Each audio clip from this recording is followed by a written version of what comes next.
Улирлын үзэгдэл ба ургамал амьтан.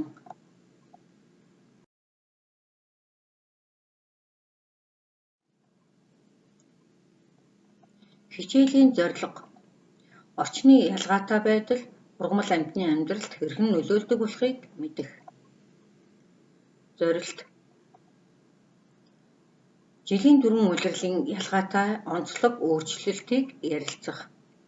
Орчны ялгаатай байдал ургамал амьтны амьдралд хэрхэн нөлөөлдөг болохыг жишээгээр тайлбарлах. Ургамал амьтан болон байгальтайгаа зөв харьцаж хайрлан хамгаалах.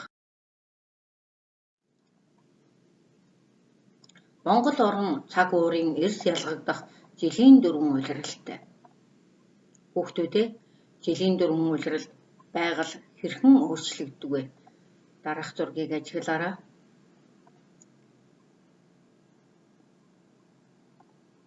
Хавар цас хайлж цоохортно.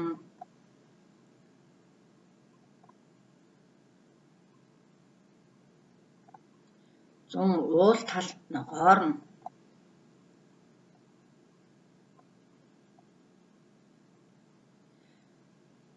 Намар увс ногоо шарлана.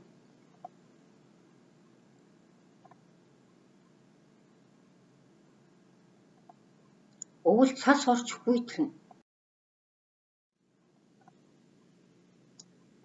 Ургамал улирлын онцлогоос хамааран өөрчлөгддөг. Дараах ургамлыг сайтар ажиглаарай.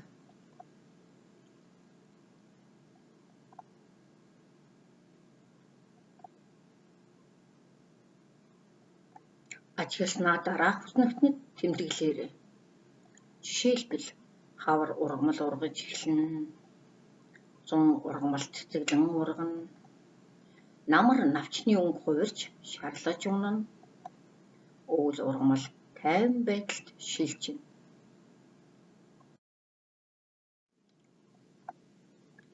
Улирлын онцлог тохируулан ургамлыг хамгаалахад бид юу хийж чадах вэ? Сайтар бодоорой хүүхдүүдээ. Юу хийх вэ? Яаж хийх вэ? Хэн хэнтэй хамтран ажиллах вэ?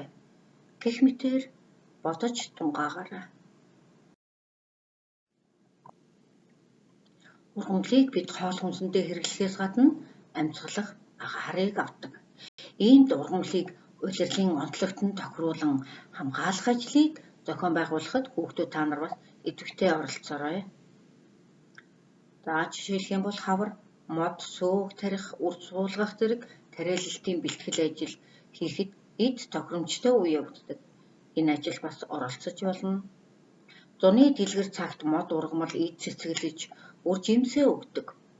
Иймээс шалтгаангүйгээр ургамал тасцаж болохгүй. Намар нарны илчилт гэрэл багасхад навчинд очих чигийн хэмжээ дутагдж навч шарлаж ундаг. Унсан навчийг цуглуулж шадаах бус бордоо болгож ашиглаж болно. Өвөл ургамал тайван байдалд ордог. Энэ үед ургамлыг зөв хамгаалах ажил хийх хэрэгтэй. Амьтдын амьдрал улирлын онцлогоос хамаарч өөрчлөгддөг. Ажигласнаа сайтар ярилцаад дараах бүснэгтэнд тэмдэглээрэй. Жишээлбэл хавар амьтад ичээнээсээ гарч нүүдлийн шувууд ирнэ. Зун амьтад үр жижигсэн. Намар нүүдлийн шувууд дулаан орныг зорьдог. Өвөл амьтад ичнэ, бас загас мөсөн бүрхүүлд ордог гэх мэтээр бичиж болно.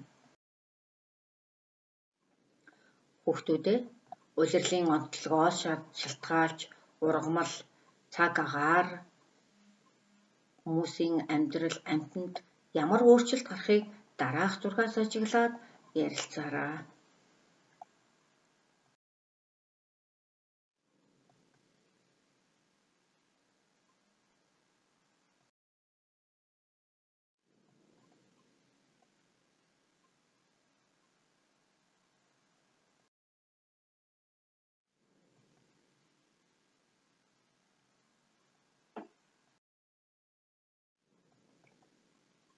Урин дулаан цагт бужигналтаж байсан шавж, шувуу, гүрвэл зэрэг амьтад хүйтэн сэрүүний улирал харагдахаа болдог.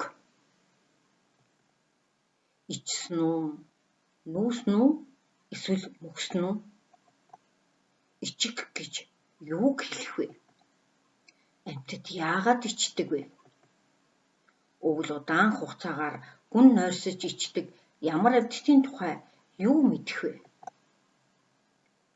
Ямар нь гүн нойрсож, ямар нь хөнгөн нойрсож ичдэг вэ? Амьтад яагаад ичдэг гэдгийг хамтран судалцгаая. Ичих гэж юу вэ?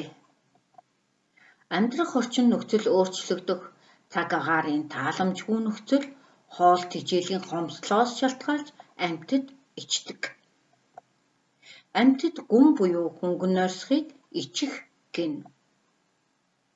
Зарим амьтад өвөл удаан хугацаагаар гүн нойрсож ичдэг байхад зарим нь зүүн хөнгөн нойрсдог.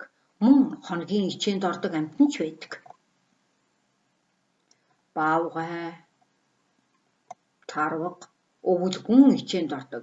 Харин говь цөлийн амьтад хөнгөн ичээнд, загийн шар аалц хоногийн ичээнд ордог байх нь.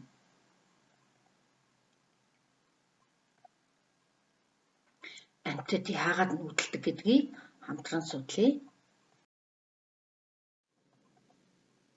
Нүүдлэх гэж юу вэ?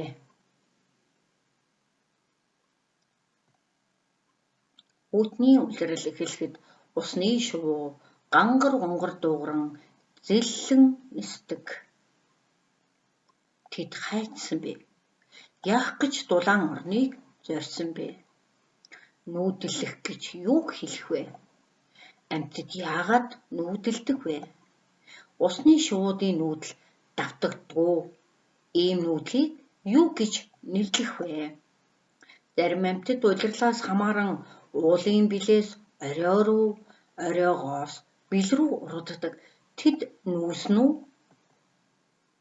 Амьтад галт түүмэр, үер болон байгалийн тохиромжгүй нөхцлөөс дайжин цугтдаг. Энэ нь нүүдэл муу юм болов? Усны шувууд зуны дараа дулаан орон руу нүүдэлдэг.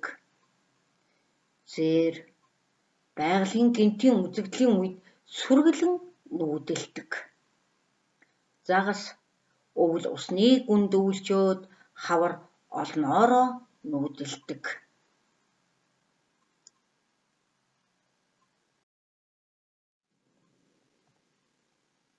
Амьтад яагаад нүүдэлдэг вэ? Амьдрах орчин нөхцөл өөрчлөгдөхөд үржих гэсэн хоёр шалтгааны улмаас нүүдэлдэг. Усны шувуудын нүүдэл давтагддаггүй. Ийм нүүдлийг юу гэж нэрлэх вэ? Тодорхой давтамжтай нүүдлийг тогтмол буюу давтагдах нүүдэл гинэ.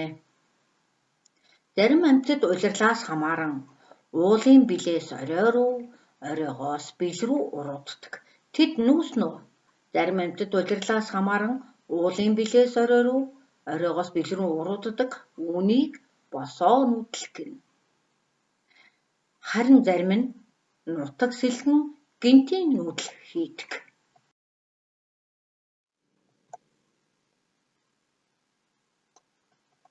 Гэрийн даалгавар. Хүүхдүүд та нар улирлын онцлог тохируулан ургамал амьтныг хамгаалахад бид юу хийж чадах талаар гэр бүлийнхэнтэйгээ ярилцаарай.